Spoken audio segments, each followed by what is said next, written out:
औरतों के ऐसे सोने से घर में आती है गरीबी, रूठकर चली जाती हैं माता लक्ष्मी, धन का होता है नाश, घर में आती है दरिद्रता। इसलिए किसी भी स्त्री को ऐसे कभी नहीं सोना चाहिए। जय मां लक्ष्मी। दोस्तों, हमारे प्राचीन ऋषि मुनि अत्यंत ज्ञानी और विद्वान थे। संसार के कल्याण हेतु उन्होंने ब्रह्मचर्य व्रत का पालन करते हुए अनेक प्रकार के महान कार्य किए हैं। उन्होंने अपनी योग विद्या, ज्ञान तथा अनुभव के आधार पर प्राचीन शास्त्र और पुराणों का निर्माण किया है तथा देवताओं द्वारा प्राप्त ज्ञान को भी उन्होंने शास्त्रों के माध्यम से मनुष्यों तक पहुंचाने का उत्तम कार्य किया है। हमारे धर्म शास्त्रों में स्त्री और पुरुष दोनों के लिए ही महत्वपूर्ण नियमों का वर्णन किया गया है। सुबह जागने से लेकर रात्रि को सोने तक किए जाने वाले सभी नित्य कर्मों से जुड़े महत्वपूर्ण नियमों के बारे में हमारे शास्त्रों में बताया गया है कि एक मनुष्य को उत्तम स्वास्थ्य की प्राप्ति के लिए कैसे अपने शरीर को शुद्ध रखना है और इस शरीर को पवित्र करने के लिए नित्य कौन से कार्य करने चाहिए, इसका वर्णन भी हमारे विद्वान ऋषियों ने किया है। श्री कृष्ण कहते हैं, मनुष्य को अपने शरीर से अत्यधिक मोह नहीं करना चाहिए, किंतु उस परमात्मा से प्राप्त इस शरीर का नाश भी नहीं करना चाहिए। कई बार मनुष्य नाना प्रकार के अनिष्ट कार्य करके अपने पवित्र शरीर को मलिन करते हैं, इसे दूषित करते हैं तथा पाप युक्त बना देते हैं, जिस कारण से शरीर में रोग उत्पन्न होते हैं, मनुष्य की आयु कम होने लगती है और उसे अकाल मृत्यु प्राप्त होती है। आज हम बात करने वाले हैं मनुष्य को अपने शरीर को पवित्र कैसे रखना है और रात्रि को सोते समय कौन से नियमों का पालन करना चाहिए। खासकर महिलाओं को इस एक महत्वपूर्ण नियम का पालन अवश्य करना चाहिए, अन्यथा जीवन में दुर्भाग्य आता है। सबसे पहली बात है कि मनुष्य को नित्य स्नान करना चाहिए।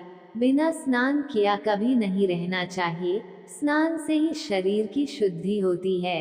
स्नान करने के पश्चात ही मनुष्य देव पूजा आदि धार्मिक कार्य करने के योग्य बनता है। बिना स्नान किए कभी भोजन तथा पूजा पाठ नहीं करना चाहिए। बिना स्नान किए भोजन करने वाले मनुष्य के घर में लक्ष्मी का वास कभी नहीं होता। दोस्तों, हमारे सभी धर्म शास्त्रों में बालों के विषय में महत्वपूर्ण ज्ञान दिया गया है। मनुष्य को अपने बालों को कैसे रखना चाहिए, किस दिन बाल कटवाने चाहिए तथा किस दिन बाल नहीं कटवाने चाहिए, बालों को कितना लंबा रखना श्रेष्ठ होता है और बालों से संबंधित क्या तांत्रिक कारण होते हैं, इसके बारे में शास्त्रों में बताया गया है। दोस्तों, हिंदू धर्म में सप्ताह का प्रत्येक दिन किसी न किसी देवता को समर्पित होता है और सप्ताह के प्रत्येक दिन के कुछ नियम भी आवश्यक होते हैं। इसी तरह बाल कटवाने से संबंधित भी कुछ नियम होते हैं जो हर दिन के हिसाब से अलग अलग बताए गए हैं। शास्त्रों के अनुसार मनुष्य को अपने बाल मंगलवार, गुरुवार और शनिवार के दिन कभी नहीं कटवाने चाहिए। दोस्तों, शास्त्रों के अनुसार वातावरण में कुछ ऐसी लहरें अर्थात सूक्ष्म ऊर्जा होती है जो हमें आंखों से दिखाई नहीं देती।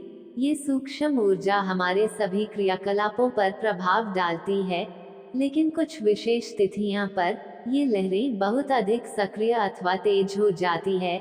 इसीलिए इन तिथियां पर बाल नहीं कटवाने चाहिए।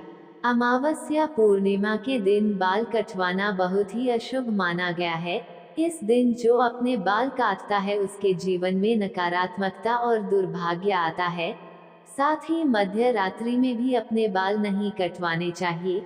इस समय पर वातावरण में तामसिक और नकारात्मक ऊर्जा का प्रवाह अधिक होता है, जिसका सीधा असर हमारे मस्तिष्क पर पड़ता है। इसीलिए रात्रि में बाल न काटने की सलाह दी जाती है। अब जानते हैं कि महिलाओं के लिए बालों से संबंधित कौन से महत्वपूर्ण नियम बताए गए हैं। शास्त्रों के अनुसार काले घने और लंबे बाल स्त्री का आभूषण होते हैं। बालों से ही स्त्रियों में पवित्रता और सकारात्मकता आती है। प्राचीन काल से ही स्त्रियों के लंबे बालों को उनके सौंदर्य का प्रतीक माना जाता है। लेकिन लंबे बालों से जुड़ी महत्वपूर्ण बात आप सभी को ध्यान में रखनी चाहिए। शास्त्र कहते हैं कि स्त्रियों के बाल कमर के नीचे तक नहीं होने चाहिए, और यदि हो तो उन्हें इस तरह से बांध कर रखना चाहिए कि वह जमीन को स्पर्श न करें। स्त्रियों के बाल बहुत ही संवेदनशील होते हैं।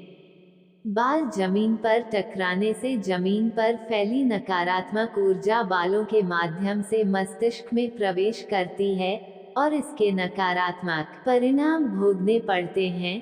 साथ ही शास्त्रों में कहा गया है कि स्त्रियों को अपने बाल कभी गंदे नहीं रखना चाहिए, इससे मां लक्ष्मी रूठ जाती है।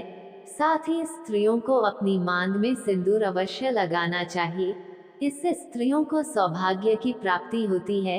स्त्रियों को अपने बालों को हमेशा स्वच्छ रखना चाहिए। इसके पीछे धार्मिक कारण यह है कि बाल स्वच्छ रहने पर सिर में खुजली नहीं होती है, इससे स्त्रियों को सौभाग्य की प्राप्ति होती है। और सर में हमेशा खुजली करते रहना शास्त्रों में अशुभ फलदायी माना जाता है। गरुड़ पुराण में कहा गया है, जो स्त्री अपने बालों को खुजलाते हुए पूजा पाठ करती है, उसकी पूजा सफल हो जाती है। स्त्रियों को दोनों हाथों से जोर जोर से अपने बाल खुजलाते हुए गुरुजनों तथा बड़े बुजुर्गों से बातें नहीं करनी चाहिए। बालों को सुलझाते समय जो बालों का गुच्छा निकलता है उसे अच्छे से फेंकना चाहिए।